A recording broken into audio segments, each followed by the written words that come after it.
السلام عليكم ورحمة الله وبركاته. أهلا بيكم في فيديو جديد من سلسلة فيديوهات صيدلي بسيط. هنتكلم مع بعض النهاردة عن واحد من أفضل الأدوية اللي بتستعمل في علاج الكحة والسعال.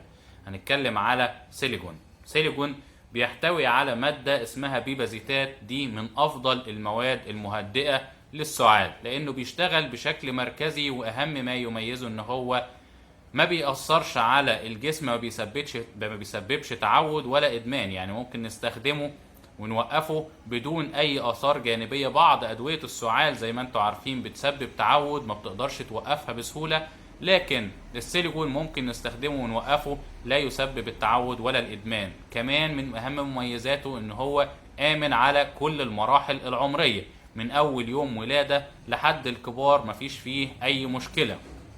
كمان مفعوله سريع، بيبتدي من 10 دقايق لنص ساعة بعد استعماله، وبيمتد معانا لعدة ساعات، بيجيب معانا نتائج ممتازة وهايلة جدا، وبيخلصنا من أنواع مختلفة من السعال.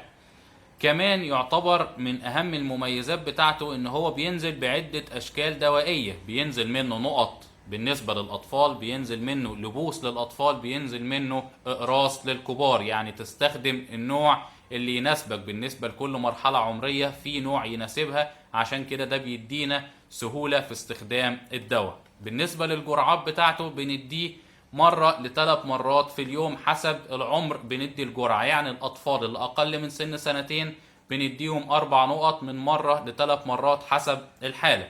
من سن سنتين لحد 6 سنوات بنزود الجرعة ل8 نقط مرة لثلاث مرات، أو بندي الأقماع لبوسة مرة أو 3 مرات في اليوم. بالنسبة للمرحلة العمرية الأعلى اللي هي من 6 سنوات لحد 12 سنة بندي 10 نقط من مرة ل3 مرات، أو بندي البوسة مرة ل3 مرات في اليوم. بالنسبة للي أكبر من كده ممكن نديهم لإقراص، اللي هي بندي قرص 3 مرات في اليوم، أو الحالات الشديدة بالنسبة للبالغين ممكن نزود الجرعة تبقى قرصين 3 مرات في اليوم، وده الحد الأقصى للجرعة. هيجيب معانا نتائج ممتازة جدا.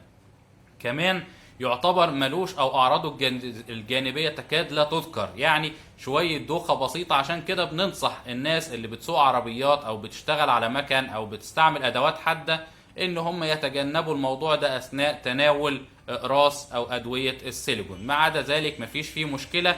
السيدات الحوامل ممكن يستعملوه ولكن تحت اشراف طبي.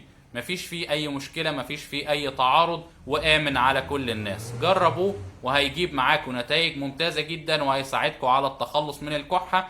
وعشان يدي نتائج احسن واحسن يفضل ان احنا نكتر من شرب السوائل زي اليانسون او الميه حتى.